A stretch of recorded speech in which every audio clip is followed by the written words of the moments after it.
everybody. Today I want to discuss the difference between weight loss and fat loss. And I also want to break down what makes up our weight on the scale and why it's important to not solely focus on the weight on the scale as one metric to assess your progress. If your goal is to lose weight, it's important to understand that every ounce or every pound that you fluctuate up or down does not necessarily mean it is a pound or an ounce of body fat. There are many variables and many things that do affect your weight on the scale. If your goal is weight loss, what happens to most people is they'll see a scale fluctuation up and they freak out, they throw in the towel and they're like, okay, I can't do this anymore, I give up.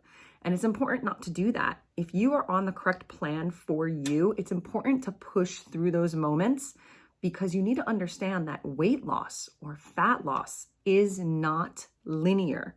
And it can be a little bit of a bumpy road if all you're doing is staring at the weight on the scale. Here are some things that will affect your weight on the scale or your relationship with gravity. The weight of food still sitting in your digestive tract. The biggest cause of weight fluctuation is water. Are we hydrated or are we dehydrated? Hormones will also greatly affect your weight on the scale due to fluid changes in the body. Swelling from injury, stress, trauma, or even exercise. The time of day that you weigh in. Are you weighing in first thing in the morning, after a meal, in the evening? Your weight will change depending on that time of day. In addition to that, did you eat a little bit later than usual?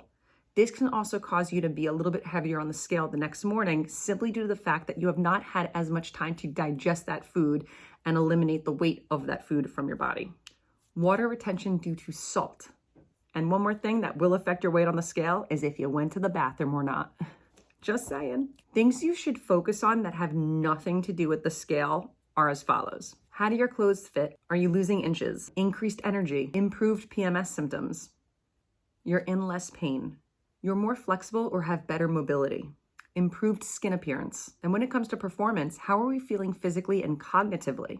You have a sharper mind or attention space, better memory and focus, better production throughout the day, increased confidence, which can lead to better performance. Strength, how are your workouts? Did you hit a new PR?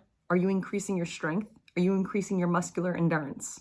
Endurance, you're feeling less winded. You're able to climb up a flight of stairs a little bit faster without gasping for breath when you get to the top. Longer or faster runs, seeing more muscle definition, being able to perform everyday tasks that most people may take for granted. Things that seem kind of simple, like bending down to tie your shoes, sitting down and standing back up, fitting comfortably in seats. And then you have some other health markers to look forward to. You're learning better coping skills and you're no longer using food as a coping mechanism for stress, trauma, or any other emotions. Your health markers are looking good. Better cholesterol, healthy blood pressure, blood sugars in a normal range, less gastrointestinal distress, reducing the possibility for future illness, and decreasing or eliminating your medications due to your doctor's orders.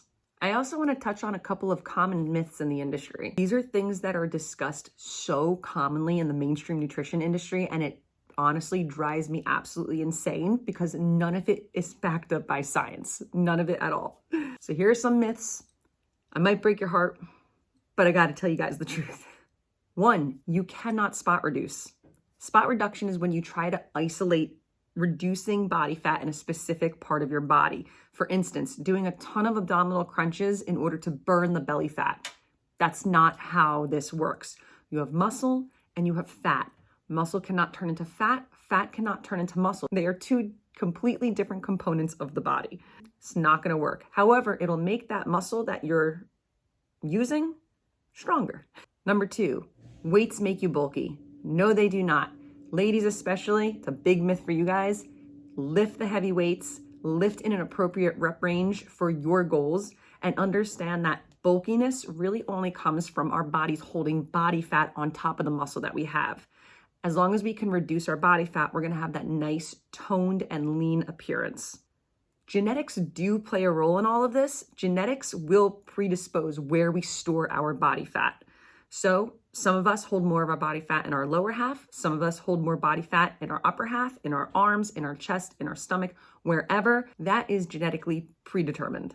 Detoxes, cleanses, fat burning pills are all trash.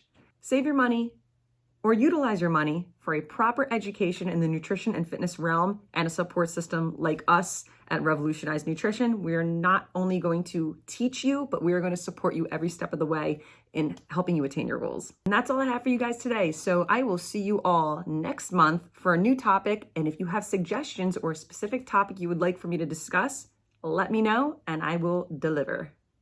Take care, everybody. Be well.